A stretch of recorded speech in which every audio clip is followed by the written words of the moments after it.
Ash, welcome to the Content 10x podcast. Welcome back to the Content 10x podcast. I know, an honour to return.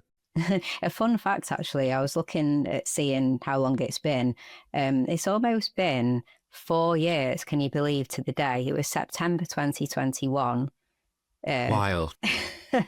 Yeah. So, yeah. It's actually, it's Claudia in our team. It's her 5th anniversary tomorrow. And, Oh, wow.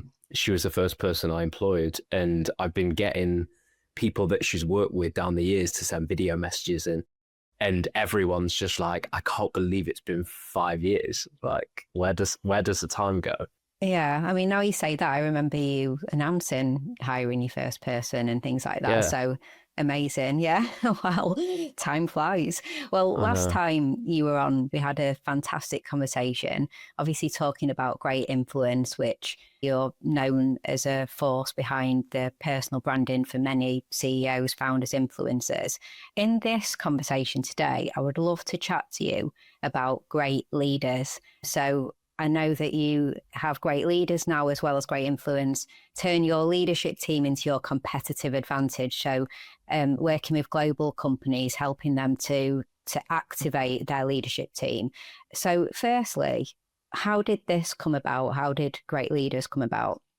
It, as most things do, it was a happy accident that wasn't planned.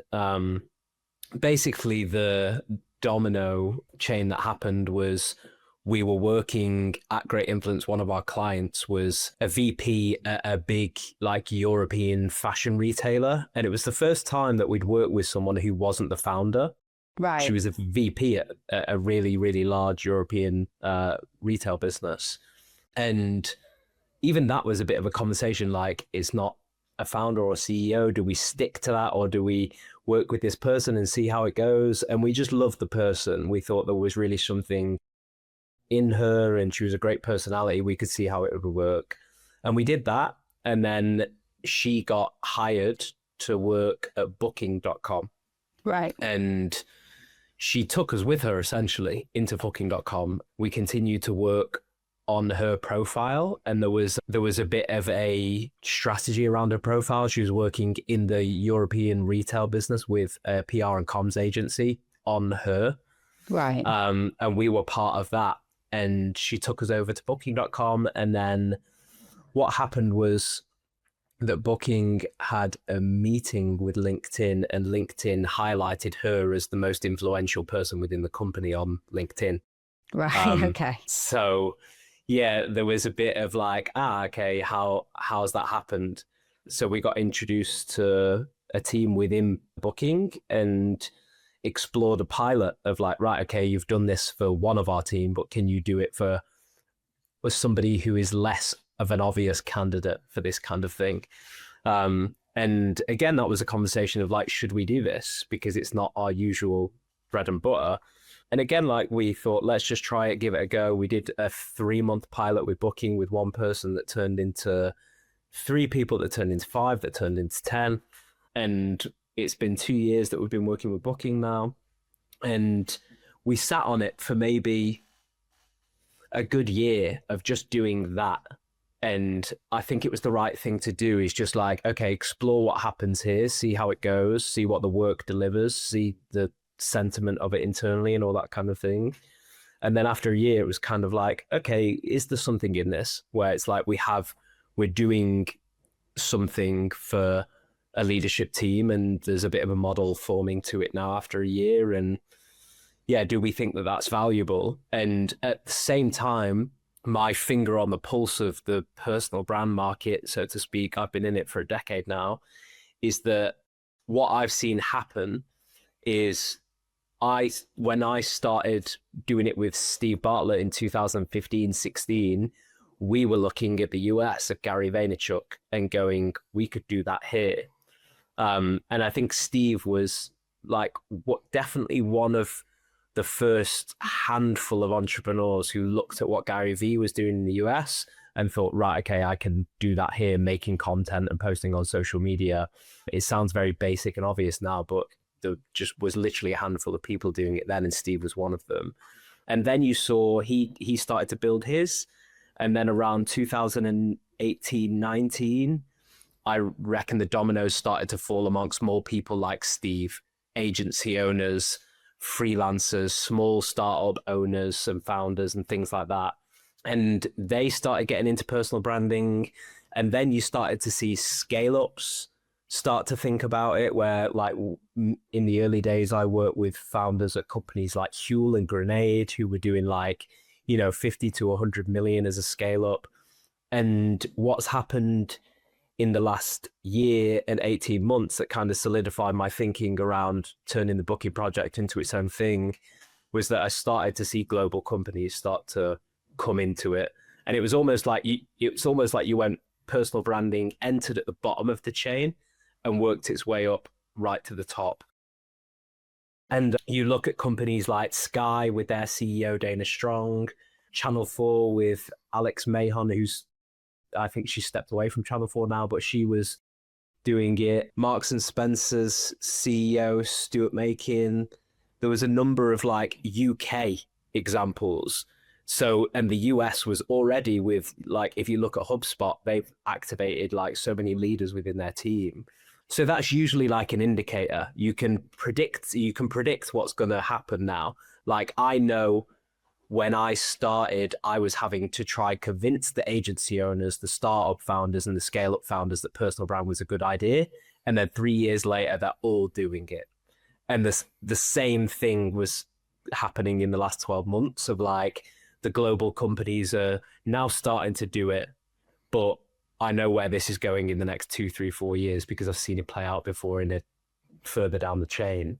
So yeah, that was my thesis, so to speak. It's like, okay, we've got a great case study in booking, we've got a model of how to do it, and the market, I feel, is cycling in the same way as I've seen before.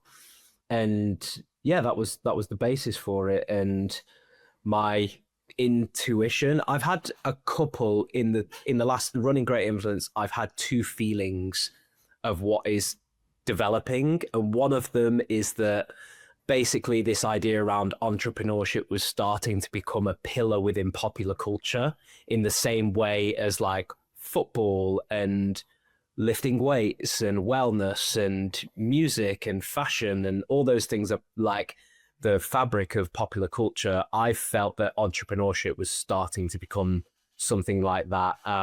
Obviously with Steve becoming so high profile and all these other entrepreneurs and business and make your own money and all that kind of thing bleeding into the zeitgeist of popular culture, I felt that was going to be a thing. And what was going to happen was you'd have entrepreneurs who almost started to become like celebrity talent. And I've seen it firsthand with Steve, and I thought that's going to start to happen more. So really, I looked at talent management for celebrities and thought there's going to be a need for that for entrepreneurs who are starting to become influencers, and they're going to start doing books and they're going to just start doing tours and all this kind of thing. And we went in that direction, and it was too early, and it wasn't really something that we knew inside out and could learn easily. It was a completely different discipline. So we did that maybe like 3 years ago, and I still think now it's too early if someone was to do it. It's still, I think it's happening and it's going to be a thing, but I think it's going to take a couple of years still. And then the other one has been this, past what we do originally. And in the last month, I've had conversations with Deloitte, EY, Expedia, Santander, like there's a whole bunch of global companies who are now looking at like, right, okay, how do we formalize and strategize this? Because they're doing it internally already, but it's a bit of an ad hoc approach. So yeah, I feel like the thesis that I had was correct in a way, and I'm seeing the market respond to it in the conversations that we're having. So that's kind of the foundation of where it all came from. When you get a company that invests then in helping their leadership become top voices on LinkedIn, it completely makes sense talking about like entrepreneurs and business owners and people like that. But when it's the company investing in their leadership team and bringing in outside expertise to help their leadership team, why do they do that? Some companies will be worrying that, does this really help us? Because if we're putting our leadership team on a pedestal and becoming top voices on LinkedIn, that is massively beneficial to them. And can be beneficial to us because they work for us, but ultimately, how do we measure the business impact? Like, why would we invest in this? So what kind of conversations do you have there about the ultimate business impact and the why? Yeah, it's everything is about, because you're actually not pitching or speaking to the leaders. You're speaking to a team within the company, whether it's PR and comms, whether it's employer brand, whether it's this or it's that. You're not actually dealing with the leaders that you're working with in terms of why they do it. Whereas on the great influence side, we're pitching to the founder, and it's the founder that's going to be doing the work. So it's a bit straight away. The team that you're speaking to within the company, the actual personal gain for it from the leader is very low on there. Like it's not non-existent, but it's part of it. But it's not the priority of why they're having the conversation. So straight away, you've got a different conversation that you're having, and the mechanics are exactly the same in terms of like you're strategizing, building a roadmap, creating content, executing, managing, reporting on the whole process. But where it's pointed and why it's pointed that way and what it's saying and who it's saying it to and the outcome that you're trying to look for is just pointing in a different direction than it would if a founder is doing it. For a founder, the business side of thing is one of several cogs that they're trying to make turn. Whereas for a company looking to invest in this kind of thing, the business cogs are greater than the personal cogs. Whereas with a founder, they're probably like evenly matched out. And there's a few reasons. I think a big one is both bringing talent into the business and also helping retain talent within the business, where if you look at certain industries right now have issues around like leadership, the perception of leadership, and do they treat people well and what it's like to work there and all this kind of thing. There's so much going into companies investing in employer brand and how do they attract talent and how do they retain talent. And I think that you're now in a situation where people want to know who they're working for, not just a brand. They want to know the people that they're working with. And it can be a competitive advantage for your leadership to be out there in the market, almost like signposting why talent should work at your company and also why the talent that are already there should stay at the company. So I think that's a massive one of they become, I think the thing behind it is like they can become comms and marketing and brand channels for the business in a way. And that can be directed across multiple areas of the business, from employer brand, as I said there, about talent and retaining it and attracting it, to key comms narratives within the business. So say, for example, if a global company they're going through a restructuring period, your leadership in that moment are actually probably more important than what the brand says. Because if you're restructuring, which so many global companies are, and it becomes kind of like a norm within global companies to do that at times, the transition period of those restructure periods is really, really critical. And in those moments, am I, who's one of maybe thousands of employees in a restructuring process, do I want to hear from the brand in that moment? No. I want to hear from a person. So you can imagine like a company has both situational issues and challenges and opportunities, and the messaging and narratives around that can be distributed through the leadership. And also they can have strategic business growth ones that are also done in the same way. And then there's other areas in terms of like PR and comms and marketing, and you can essentially, there's so much within a business that you could go, right, a number of people having a presence in the market and speaking about this around this thing can really help support us in some kind of way, shape or form. And the benefit is that when you're dealing with companies of that size, if you can move the needle 0.1%, it becomes massive. Whereas if on the great influence side, when we work with founders of scale-ups, for example, 0.1% isn't that much. They kind of need it to be like 1, 2, 3, 4, 5%, maybe even 10, 20% moving the needle. Whereas in a business of 20, 30, 40, 50,000 employees, just moving the needle 0.1% can make a massive impact.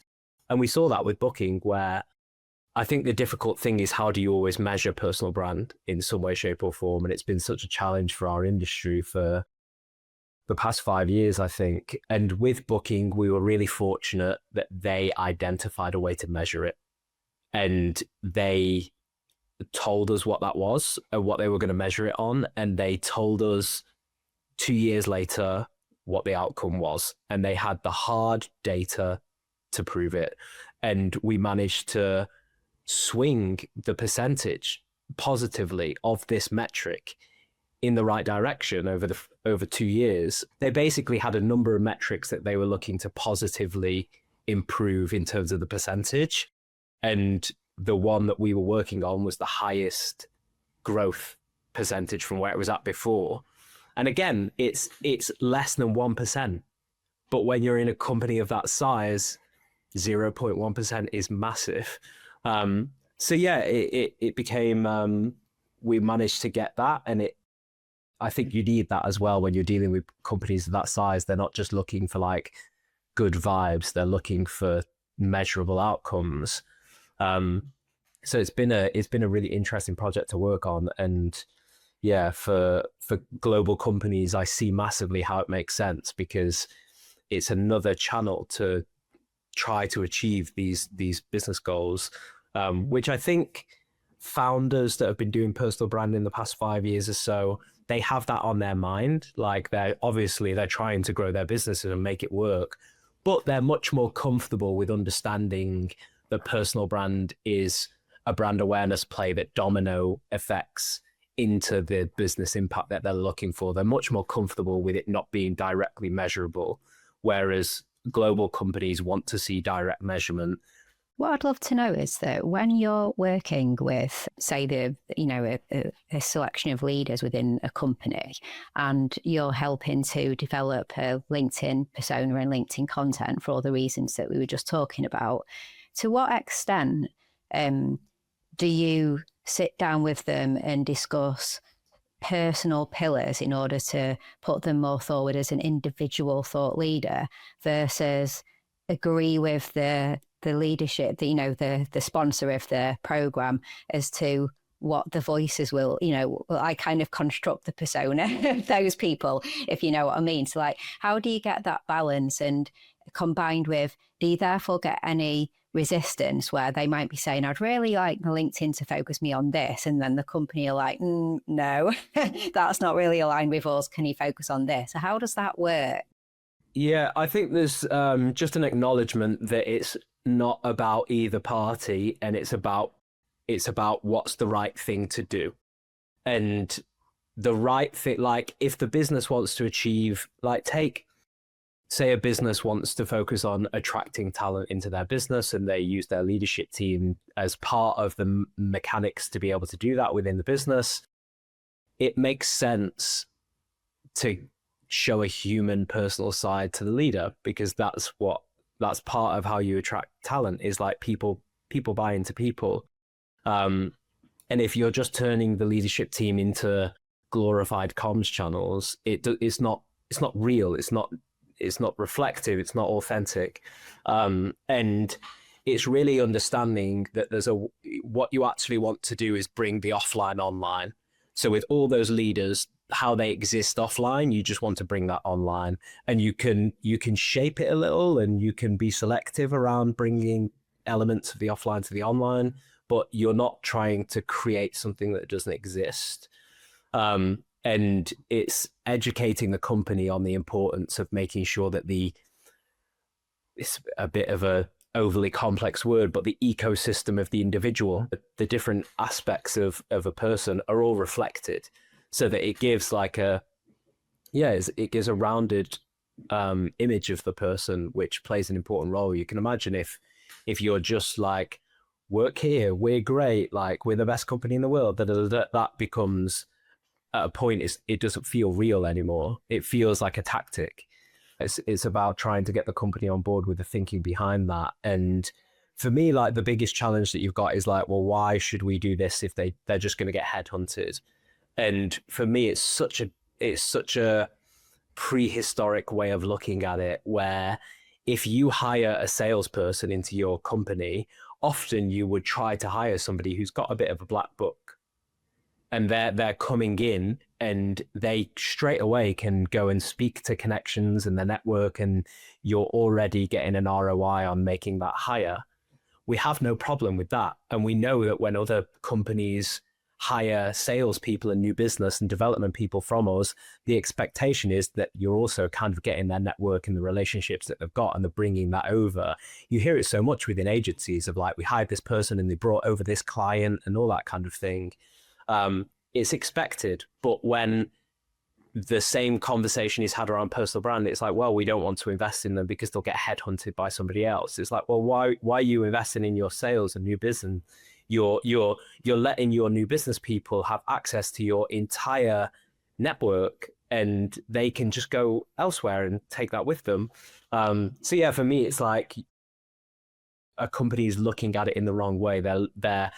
They're thinking risk averse rather than opportunity potential of like, whilst this person is here, whether that's for a year or for 10, let's try to maximize what we get out of them and what they get out of us. And if the balance of those two things is correct, where the leader is getting what they want out of the company and the company is getting what they want out of the leader, I don't think it's a bad thing. It can be, both sides can win. So yeah, I think it's a bit of a old way of looking at it. It's not very progressive. And I can imagine another objection, or I guess kind of concern that you must get this time from the individuals themselves that you're working with would be, I don't have the time, and what am I going to talk about? Do people have blocks where it can be, a struggle to get them to open up in order to help you with that? And also the time side of things. Is that something that you just have to try and work around, and obviously just use your expertise in order to get what you can from people in a limited amount of time? Yeah. Time is just, it's been the thing that we've had to work around for 7 years. It's like every entrepreneur is infinitely busy. Exactly. Yeah. So yeah, we're used to that by now, and the time's not an issue. And it's more, I'd say the only barrier really is like, they believe sometimes that what they say isn't, like, they've not got the confidence to be able to do it really, and you're actually having to work on that. It's always just a confidence barrier, and you work with them, you help support them, you have interesting conversations with them where you get them saying insightful things. And once you get them saying insightful things and you can kind of highlight that back to them, they're able to have some kind of you've really just got to try to build their confidence a little, because often you're working with senior leadership. They don't tend to be young people. They're people who are like later in their careers. And the issue there is that they've never really done social media before. And they are the generation that maybe, like, I'm 30, I'm about to be 38, and I was the first of my friends to have an iPhone.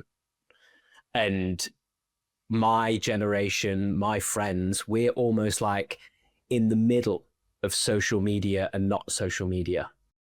And if you're over 40, you might just have been the last crowd of not social media native, where it's like it came into your life and you're like, what is this? I have to understand it and learn it now. So the challenge is that they're not social media native, and to ask them to do something 10, 15, 20 years into their careers that they've not done before, when they perceive it to be maybe vulnerable or a threat or anything like that, is a very difficult challenge to overcome. Whereas the difference is, like, we've got someone in our company called Kira, and she's in her early 20s. She straight away was like, I'm posting on LinkedIn about working at Great Influence. Like, she's comfortable picking up the phone and filming herself. Like, she's so social media native because young people are social media native. And if Kira was the VP of a global company, she'd you'd have no challenge getting her to do it. She'd be like, amazing, fantastic, you've got this support for me.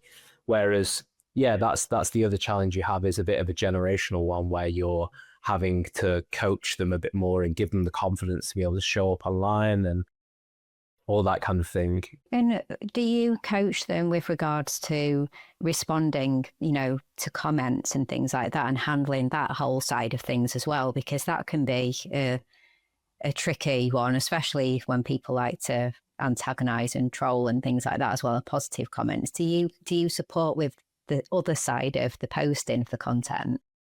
Yeah, I think that the comment side of things and how will people respond is rightly so a perceived threat, where the company are like, what happens if this? Or the leader is like, what happens if this?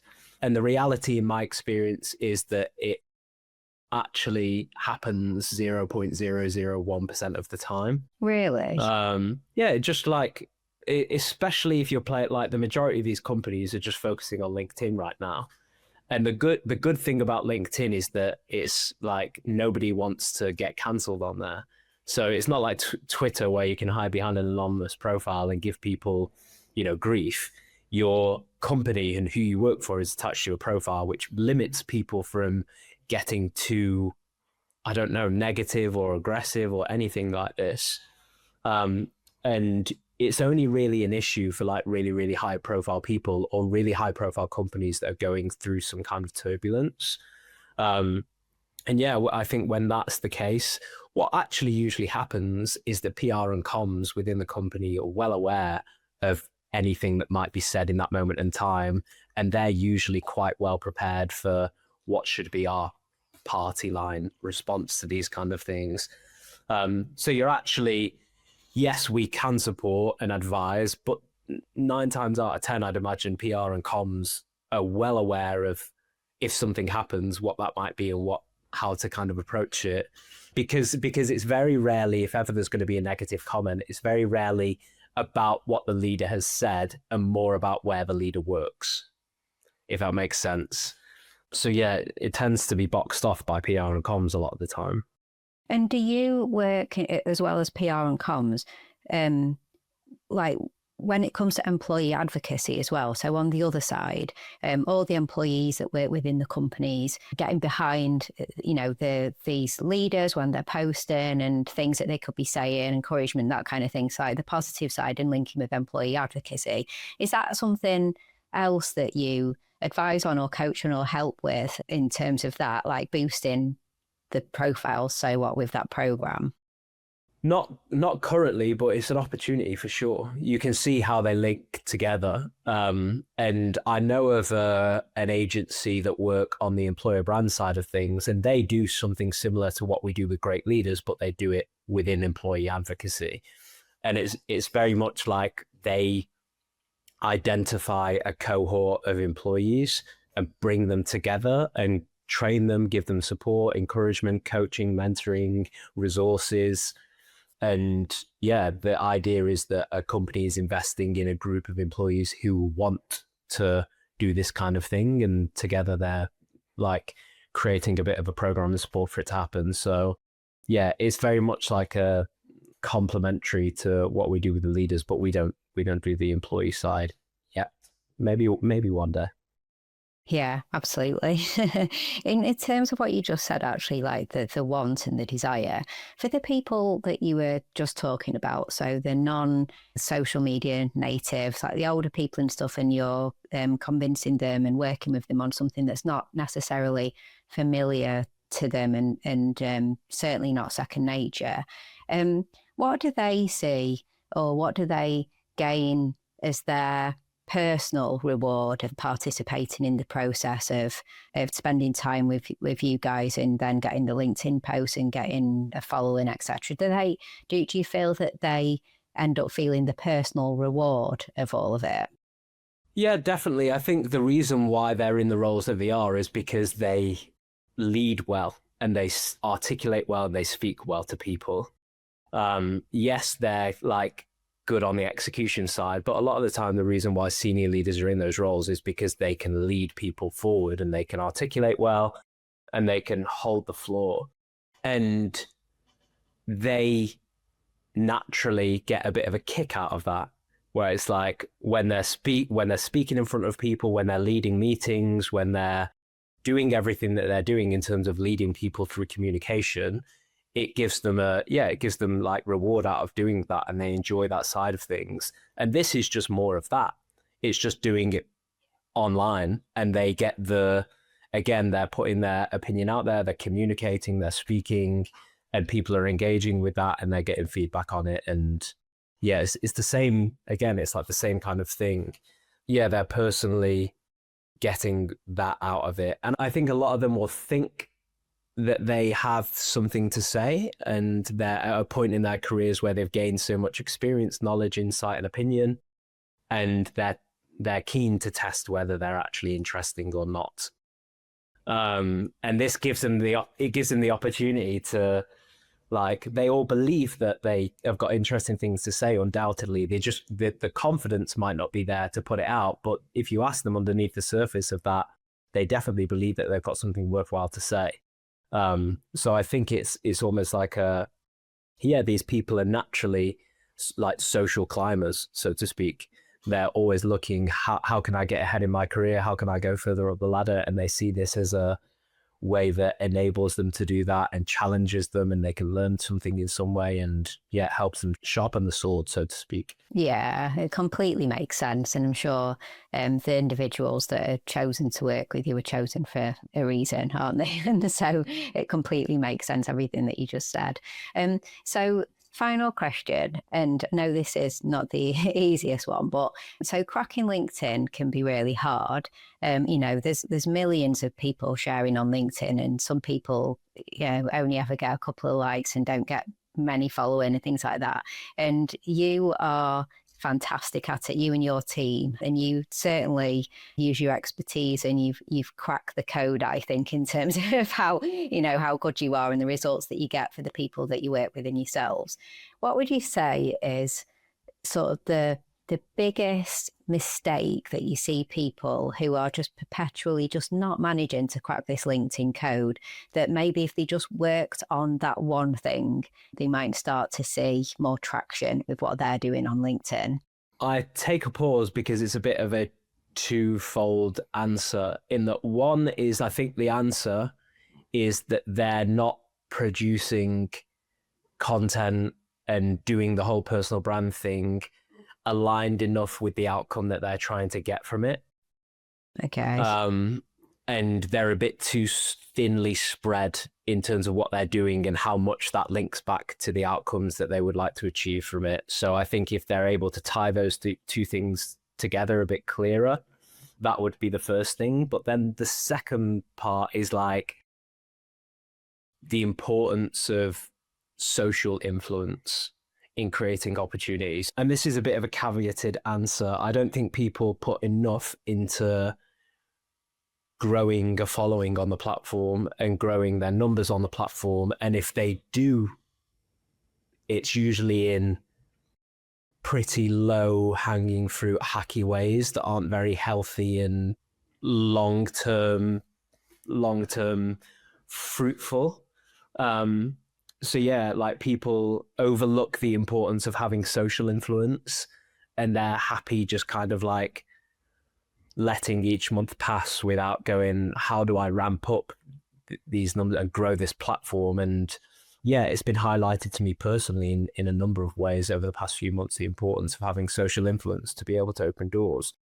And yeah, I think people, if they can get clear on what they want and tie that up to what they're producing, that's one way. And the other way is to really focus on, like, how can I grow this channel to a point where it opens doors? Like, there's people that right now are getting opportunities that their experience and authority and current standing within business shouldn't warrant those opportunities, but because they've got social influence, they're getting them over other people.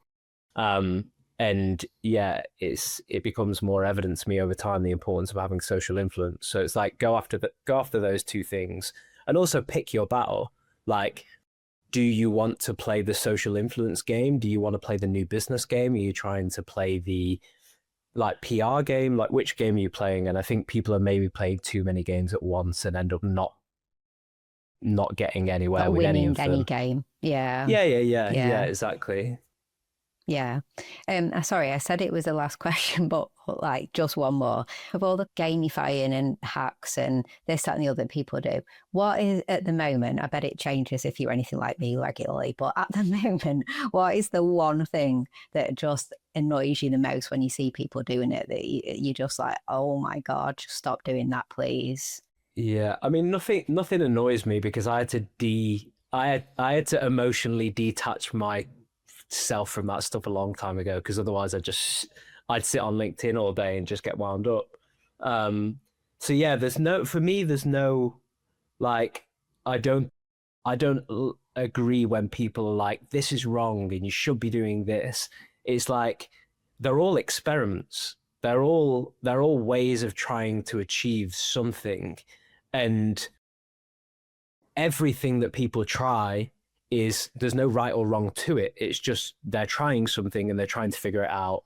For me, one thing that's interesting at the minute is like you engagement pods were a way that people created mammoth growth on LinkedIn for a good few years. And it's my understanding of it is that's not working anymore. Yeah. And the with some of the experiments that you can run, there's a trade-off. You're trading off one thing to gain another. And engagement pods for me are a trade-off. You're trading off potentially negatively impacting your reputation because people see what you're doing and think it's quite spammy, and they think that they can see that you're trying to game the system and all this kind of thing, and that loses you reputation points. But you're trading off because you're gaining a following, and you're like the trade-off is in some instances, depending on the person, it's worth it. But if the growth isn't happening via engagement pods anymore, then the trade-off for me isn't worth it. And I think I've observed a couple of situations of people that are in engagement pods to try to grow their followings, and the trade-off is not worth it, in my opinion, at the moment in time. Their reputation is not worth kind of losing points on in the trade-off. Is worth it if your platform is growing significantly. If somebody's gaining 10, 15, 20,000 followers a month off doing it, then maybe the reputational hit is worth it for a period of time. You go, right, okay, I'm just going to do this for a year or two to get to where I need to be, and then I can pivot what I'm doing. But if that trade-off isn't there, which again I only have a small sample size, but it seems like it's not anymore, then yeah, is the juice worth the squeeze, so to speak? Yeah, I agree. And I get it, like you said, it depends what you're aiming for, doesn't it, as well? Because the Yeah. follower growth may be huge, but it may not be the followers that are ultimately going to benefit you anyway. But like you said, it's all a trade-off, isn't it? So, yeah, well, absolutely fantastic conversation. I have loads more questions, but we've run out of time, haven't we? So it'll have to be another time. Where I'll obviously share links to your website and your social and your LinkedIn and everything in the show notes. So everybody listening, just head to the show notes if you want to go and connect with Ash and follow his content and have a look at great influence and great leaders. Is there anything else, any next step or anything I'm missing there, Ash? No, that's where I am. LinkedIn, Ash Jones, greatinfluence.com. Easy as that. Well, thank you so much. We won't leave it so long next time. It won't be 4 years. But I'd Yeah, love you to fingers have you back on crossed. again. But thanks for coming back on. It's been such a great conversation. So thank you. No, my pleasure. Thanks for having me back on.